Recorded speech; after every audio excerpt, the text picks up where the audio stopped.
And if you ask me why I am so confident of the future, I will answer you simply that I have 110 million reasons to start with. Such is my faith in the Filipino.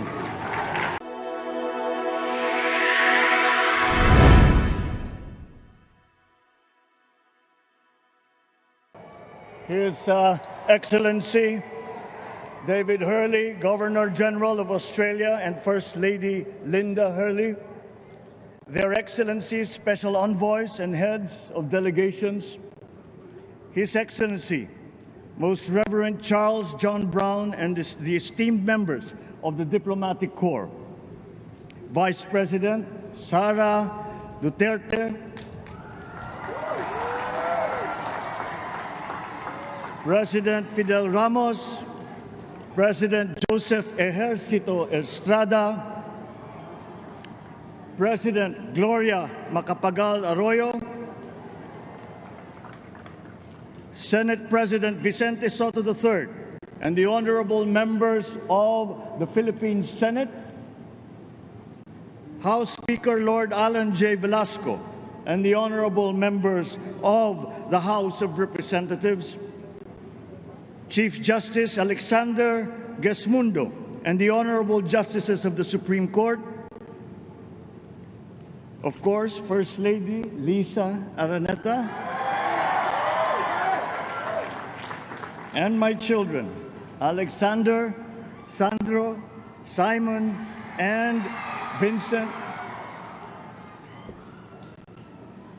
I cannot proceed without a special greeting, of course, to the former First Lady Imelda Romualdez Marcos,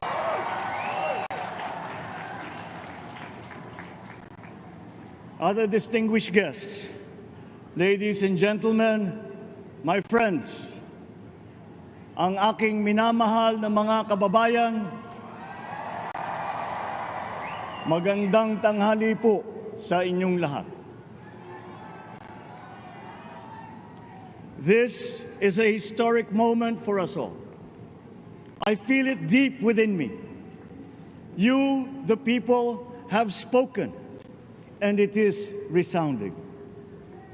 When my call for unity started to resonate with you, it did so because it echoed your yearnings, mirrored your sentiments, and expressed your hopes for family, for country, and for a better future.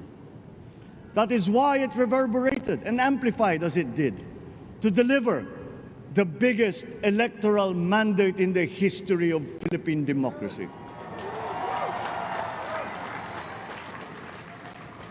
By your vote, you rejected the politics of division. I offended none of my rivals in this campaign. I listened instead to what they were saying. And I saw little incompatibility with my own ideas about jobs, fair wages, personal safety, and national strength, and ending want in a land of plenty. I believe that if we but focus on the work at hand and the work that will come to hand, we will go very far under my watch. You believe that too. At pinakinggan ko ang tinig ninyo na ang sinisigaw ay pagkakaisa, pagkakaisa, pagkakaisa. We will go farther together than against each other, pushing forward, not pulling each other back, out of fear, out of a misplaced sense of weakness. But we are the furthest from weak. The Filipino diaspora flourishes even in the most inhospitable climes, where they are valued for their quality. The changes we seek will benefit all and will shortchange no one. I was not the instrument of change. You were that. You made it happen. I am now. You picked me to be your servant, to enable changes to benefit all. I fully understand the gravity of the responsibility that you've put on my shoulders. I do not take it lightly, but I am ready for the task. I will need your help. I want to rely on it. But rest assured, I do not predicate success on the wide cooperation that's needed. I will get it done. I once knew a man who saw what little had been achieved since independence in a land of people with the greatest potential for achievement, and yet they were poor. But he got it done, sometimes with the needed support, sometimes without. So will it be with his son. You will get no excuses from me.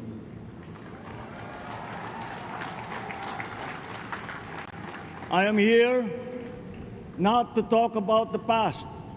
I am here to tell you about our future. A future of sufficiency, even plenty, of readily available ways and means to get done what needs doing, by you, by me. We do not look back, but ahead, up the road that we must take to a place better than the one we lost in the pandemic. Gains made and lost, opportunities missed, well-laid plans superseded by the pandemic.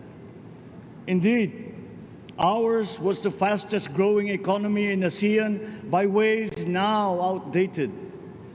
We shall be again by a radical change in the way the world must now work to recover what we have lost in that fire and move on from there.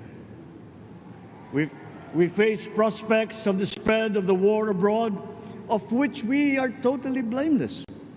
We seek friendship with all. But countries like ours will bear the brunt of it. And if the great powers draw the wrong lessons from the ongoing tragedy in Ukraine, the same dark prospect of conflict will spread to our part of the world. Yet, there is more out there. Like going forward by new ways of doing that the pandemic forces to adopt. A stronger resilience, quicker adaptability. They are our best prevention. They are our best protection.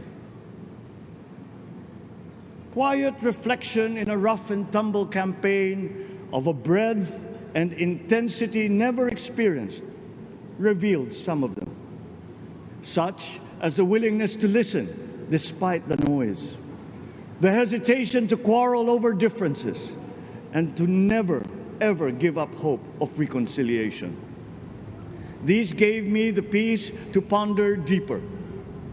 There are hints of a road not taken that could get us out of here quicker to something better, something less fragile.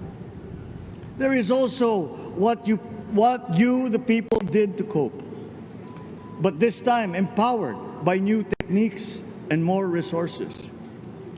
You got by, getting some of what you needed with a massive government help, and for this I thank my predecessor for the courage of his hard decisions. But there is a way to put more means and choices in your hands. I trust the Filipino. Imagine how much more you'd achieve if government backstops instead of dictating your decisions. Always there to pick you up when you fall, giving what you need to get past a problem. Imagine if it invested in your self-empowerment to bring it closer to taking on whatever challenges come. Imagine a country that, in almost every sense, is you. Now imagine what you and government can achieve together. We did it in the pandemic. We will do it again. But again, I will not predicate my promise to you on your cooperation. You have your own lives to live, your work to do, and there too I will help. Government will get as much done alone without requiring more from you. That is what government and public officials are for. No excuses, just deliver. It was like that once upon a time.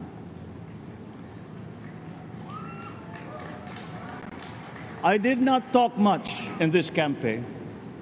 I did not bother to think of rebutting my rivals. Instead, I searched for promising approaches better than the usual solutions. I listened to you. I did not lecture you who has the biggest stake in our success. And the forthcoming State of the Nation will tell you exactly how we shall get this done. In this fresh chapter of our history, I extend my hand to all Filipinos.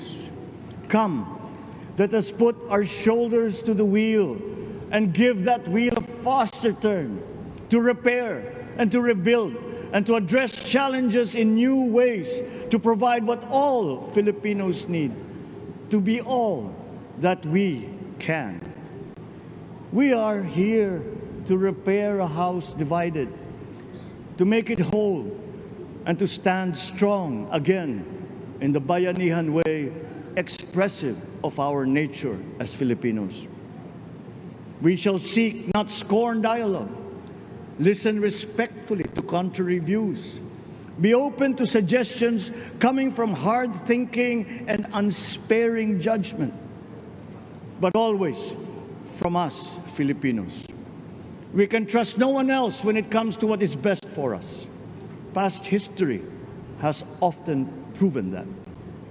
Solutions from outside divided us. None deepened our understanding. They were always at our expense. Never forget, we are Filipinos. One nation, one republic, indivisible. We resisted and never failed to defeat foreign attempts to break up our country in my father's watch. His strongest critics have conceded that. So let us all be part of the solution that we choose. In that lies the power to get it done. Always be open to differing views, but ever united in our chosen goal. Never hesitating to change it, should it prove wanting. That is how agile, resilient republics are made. Our future we decide today. Yesterday cannot make that decision anymore, nor can tomorrow delay it. The sooner we start, the surer and quicker the prospect of achieving our future. These are troubling times. What's happening to others can happen to us, but it will not. We see what's happening. We are witness to how it is being stopped, and we have seen the glory that crowns struggle against all odds. Giving up is not an option. We've been through times of bitter division, but united, we came through to this when it shall begin again, but better. The campaigns I've run have taken me here where I stand today. I listened to you, and this is what I have heard. We all want peace in our land. You and your children want a good chance at a better life in a safer, more prosperous country. All that is within reach of a hard-working, warm, and giving race. Your dreams are mine. Pangarap nyo ay pangarap ko. How can we make them come true? How can we do it together? But I will take it as far as anyone with the same faith and commitment can, as if it depended entirely on himself. Sa pangarap na maging mapayapa ang ating bansa, ang pangarap nyo ay pangarap ko. Sa pangarap na maging maunlad ang ating bansa, ang pangarap nyo ay pangarap ko. At sa pangarap na maging mas masinang ang kinabukasan natin at ng ating mga anak, ang pangarap nyo ay pangarap ko. We are presently drawing up a comprehensive, all-inclusive plan for economic transformation. We will build back better by doing things in the light of the experiences that we have had, both good and bad. It doesn't matter. no looking back in anger or nostalgia. In the road ahead, the immediate months will be rough, but I will walk that road with you. The pandemic ravaged bigger economies than ours. The virus is not the only thing to blame. What had been well built was torn down. We will build it back better. The role of agriculture cries for the urgent attention that its neglect and misdirection now demands. Food self-sufficiency has been the key promise of every administration. None but one delivered. There were inherent defects in the old ways and in recent ways too. The trade policy of competitive advantage made the case that when it comes to food sufficiency, a country should not produce but import what other countries make more of and sell cheapest. Then came Ukraine. The most vulnerable when it comes to food are the countries furthest away from the conflict, those bearing no blame for provoking it. Yet they face the biggest risk of starvation. If financial aid is poured into them, though it never is, there is nothing to buy. Food is not just a trade commodity. Without it, people weaken and die. Societies come apart. It is more than a livelihood. It is an existential imperative and a moral one. An agriculture damaged and diminished by unfair competition will have a harder time or will have no prospects at all of recovering. Food sufficiency must get the preferential treatment the richest free trade countries always gave their agricultural sectors. Their policy boils down to don't do as we do, do what we tell you to. I am giving that policy the most serious thought if it doesn't change or make more allowances for emergencies with long-term effects. There is a parallel problem in our energy supply. Sufficient fossil fuel-free technology for whole economies has yet to be invented, and it is not seriously tried by rich countries. Again, consider the response of the richest countries to the war in Ukraine. But surely, a free world awash with oil can assure supplies, or we will find a way. We are not far from oil and gas reserves that have already been developed. What we teach in our schools, the materials used must be rethought. I am not talking about history. I'm talking about the basics, the sciences, sharpening theoretical aptitude and imparting vocational skills, such as in the German example, alongside the national language with equal emphasis and facility in a global language, which we had and lost. Let us give OFWs all the advantages we can for them to survive and to thrive. Our teachers from elementary up are heroes fighting ignorance with poor paper weapons.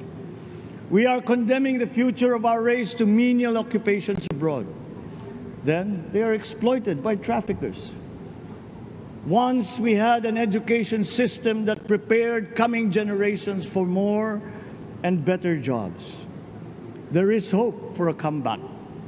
Vice President and soon-to-be Secretary of Education, Sara Duterte Carpio, will fit that mission to a T. We won't be caught unprepared, under-equipped, and understaffed to fight the next pandemic. To start with, we never got over the pandemic of poor, if any, free public health. The last major upgrade of a public health system, exemplified by the resources poured into PGH, predates the current shambles by 3 generations. Our nurses are the best in the world.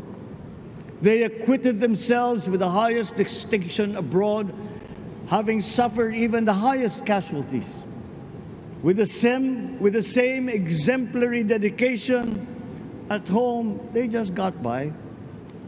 They are out there because we cannot pay them for the same risk and workload that we have back here. There will be changes, starting tomorrow. I am confident because I have an OPLE in my cabinet. There were shortcomings in the COVID response. We will fix them out in the open. No more secrets in public health. Remember, I speak from experience. I was among the first to get COVID. It was not a walk in the park. My father built more and better roads, produced more rice than all administrations before his. President Rodrigo Roa Duterte built more and better than all the administrations succeeding my father's. Much has been built, and so well, that the economic dogma of dispersing industry to develop the least likely places has been upturned. Development was brought to them. Investors are now setting up industries along the promising routes built. And yet, the potential of this country is not exhausted. Following these giant steps, we will continue to build. I will complete on schedule the projects that have been started.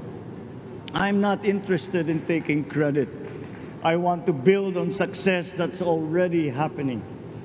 We will be presenting the public with a comprehensive infrastructure plan. 6 years could be just about enough time. No part of our country will be neglected. Progress will be made wherever there are Filipinos, so no investment is wasted.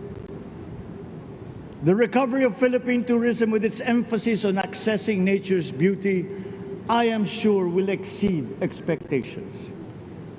And bigger is not always better, but there's something to be said for economies of scale. And yet the country invites investments in fast-rising industries with quick returns and inflicts irreparable damage for future generations. We have yet to see large-scale practical solutions to pollution, though some are beginning to emerge. But there are tried and proven new ways of mitigation. Blades have been turning over the sand dunes of Ilocos Norte, harnessing a power all around, but unseen, long before this day. I built them. The rich world talks a great deal, but does a lot less about it than those with much less, but who suffer more death and destruction from climate change and lack of adaptation. We will look to our partners and friends to help the Philippines, who, despite having a very small carbon footprint, is at the highest risk. First, spare victims, then help them recover, and move on to lessen the harmful impact of climate change. We too have our part to play.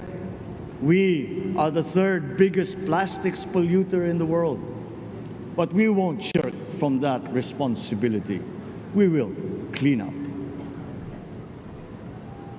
You will not be disappointed, so do not be afraid. With every difficult decision that I must make, I will keep foremost in my heart and in my mind the debt of gratitude I owe you for the honor and responsibility that you have conferred on me. Whatever is in a person to make changes for the better of others, I lay before you now in my commitment. I will try to spare you. You have your other responsibilities to carry. But I will not spare myself from shedding the last bead of sweat or giving the last ounce of courage and sacrifice. And if you ask me why I am so confident of the future, I will answer you simply that I have 110 million reasons to start with. Such is my faith in the Filipino.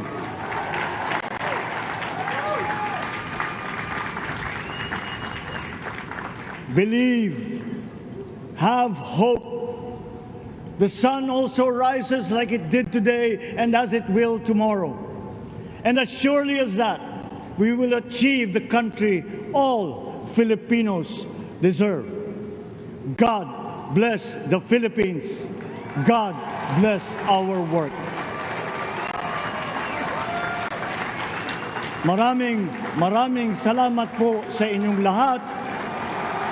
Mabuhay ang Pilipinas. Magandang tanghali po.